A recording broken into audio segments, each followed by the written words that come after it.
Hello and welcome to tech info YouTube channel. आज इस video में हम देखेंगे रिएक्ट जेएस का इंट्रोडक्शन।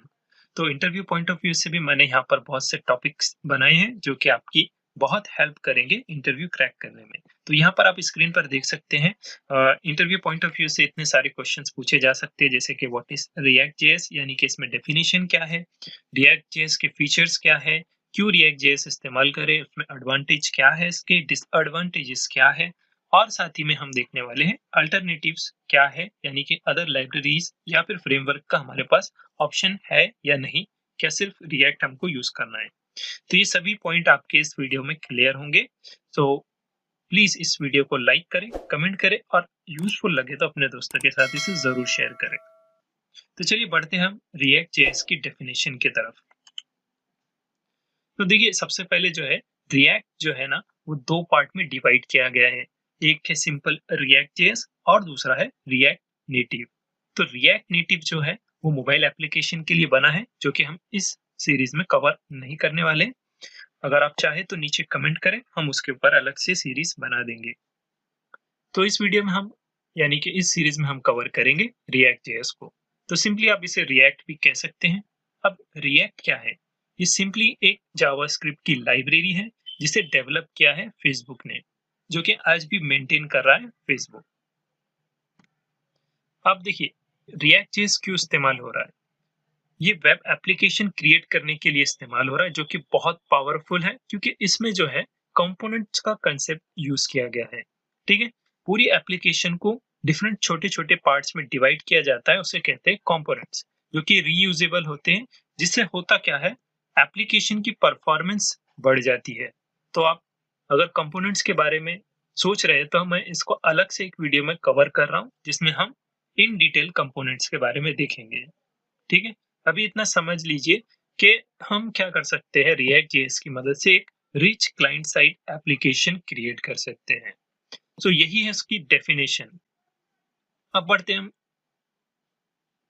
इसके फीचर्स की तरफ। तो फीचर्स में इसका सबसे पहले है JSX। अब देखिए, JSX सुनने में थोड़ा कॉम्प्लिकेटेड है कि आखिर है क्या। तो ये है जावास्क्रिप्ट एंड एक्सएमएल।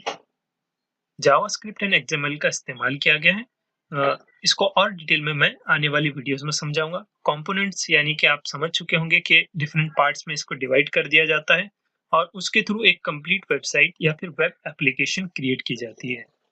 इसके बाद में आता है वर्चुअल डॉम। वर्चुअल डॉम देखिए अलग कंसेप्ट है, ये आपको सिर्फ रिएक्ट में मिलेगा अभी फिलहाल। तो ये क्या करता है, एक डॉम की कॉपी बनाता है और फिर उसको अपडेट करता है। तो इससे क्या होता है, परफॉर्मेंस इंप्रूवमेंट होती है। तो वर्चुअल डॉम को मैं अलग से एक वीडियो में कवर करने वाला हूँ। साथ ही में यूनिडायरेक्शनल डेटा फ्लो है, फिर परफॉर्मेंस और मल्टीपल प्लेटफॉर्म का सपोर्ट। तो ये आई थिंक कोई इतना हार्ड नहीं है, आप इजीली समझ गए होंगे। तो मल्टीपल प्लेटफॉर्म में जैसे कि mobile development, progressive web apps, react 360 जिसमें हम वीआर का भी, वर्चुअल भी बना सकते हैं, वर्चुअल रियलिटी के लिए भी एप्लीकेशन बना सकते हैं। तो बहुत सारे हैं, आप और इसको गूगल पे एक्सप्लोर कर सकते हैं। अब वाई रिएक्ट जेएस, तो इसमें देखेंगे एडवांटेजेस क्या है। देखिए, रिएक्ट जेएस जो है बहुत इजी है। एज अ बिगिनर भी आप इसको स्टार्ट कर सकते हैं, इंटरमीडिएट भी है तो भी आप कर सकते हैं। साथ ही में आप क्या कर सकते हैं, अगर कोई टेक्नोलॉजी से स्विच कर रहे हैं तो भी आप इसको साइड में सीख सकते हैं, क्योंकि ये क्या करता है, प्योर जावास्क्रिप्ट का इस्तेमाल करता है। और इसमें खासियत यही है कि ये रियूजेबल कंपोनेंट का इस्तेमाल करता है। तो कंपोनेंट का कंसेप्ट मे भी इसमें बार बार आएगा, क्योंकि पूरा रिएक्ट जेएस जो है कंपोनेंट बेस्ड है। तो हम अलग से इसको कवर करने वाले हैं, तो आप इसके बारे में ज्यादा ना सोचें।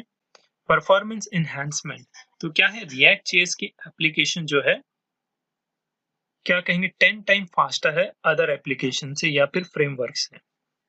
अब वो कैसे, क्योंकि इसमें जो कॉन्सेप्ट है वर्चुअल डॉम का, उस वजह से। तो मैं नेक्स्ट वीडियो में क्या करूंगा, आपको अच्छे से समझा दूंगा वर्चुअल डॉम होता क्या है। और साथ ही में क्या है, रिएक्ट जेएस सूटेबल है अदर फ्रेमवर्क्स और टेक्नोलॉजीज के साथ।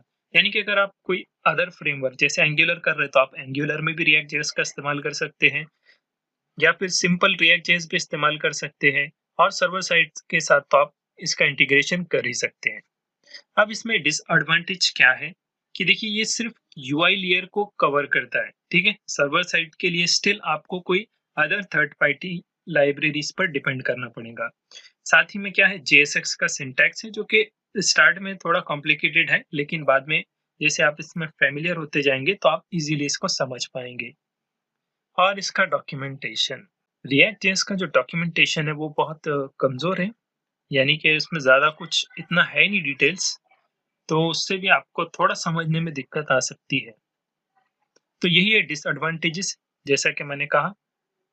ऑल्सो अगर हमको सिंगल पेज एप्लीकेशन भी क्रिएट करना है तो हमको डिपेंड करना पड़ता है अदर लाइब्रेरीज के लिए, यानी कि अगर हम राउटिंग इसमें करना चाहते हैं तो हमको अलग से एक लाइब्रेरी इसमें इंक्लूड करना पड़ती है, जैसे कि रिएक्ट राउटर। और अगर हमको जो है सर्विस, यानी कि अगर आप एंगुलर से फेमिलियर होंगे तो हम सर्वर साइड से इंटरेक्ट करने के लिए सर्विस क्रिएट करते थे, तो उसी तरीके से अगर रिएक्ट में हमको सर्विसेज पर काम करना है तो हमको रिडेक्स की जरूरत पड़ती है जो कि थर्ड पार्टी है। अब बात करते हैं अल्टरनेटिव्स ऑफ रिएक्ट जेएस। देखिए, आई डोंट थिंक के बेस्ट अल्टरनेटिव कोई अवेलेबल है रिएक्ट जेएस का, मगर फिर भी अगर आप चाहते हैं कि कोई अल्टरनेटिव आपको देखना है तो आप एंगुलर या फिर व्यू जेएस के बारे में सोच सकते हैं। लेकिन आई डोंट थिंक कि आपको कोई अल्टरनेटिव देखना चाहिए रिएक्ट जेएस का, क्योंकि रिएक्ट जेएस क्या है, मार्केट में अभी फिलहाल 4-5 साल तक तो रिएक्ट जेएस खत्म नहीं होने वाला। सो आप सिंपली जा सकते हैं रिएक्ट जेएस के साथ और इसको और एक्सप्लोर कर सकते हैं। और साथ ही में क्या कर सकते हैं, आप मर्न स्टैक डेवलपर भी बन सकते हैं, जो कि हाई इन डिमांड है मार्केट में। बहुत सारी अपॉर्चुनिटीज है जो कि आप ग्रैब कर सकते हैं। सो आई होप आपको समझ में आ गया होगा। नेक्स्ट वीडियो में मैं क्या करता हूँ, एक इंटरव्यू पॉइंट ऑफ व्यू से दो टॉपिक हैं, यूआई लेयर और वर्चुअल डॉम, इस कंसेप्ट को मैं आपके क्लियर कर देता हूँ। तो मिलता हूँ नेक्स्ट वीडियो में।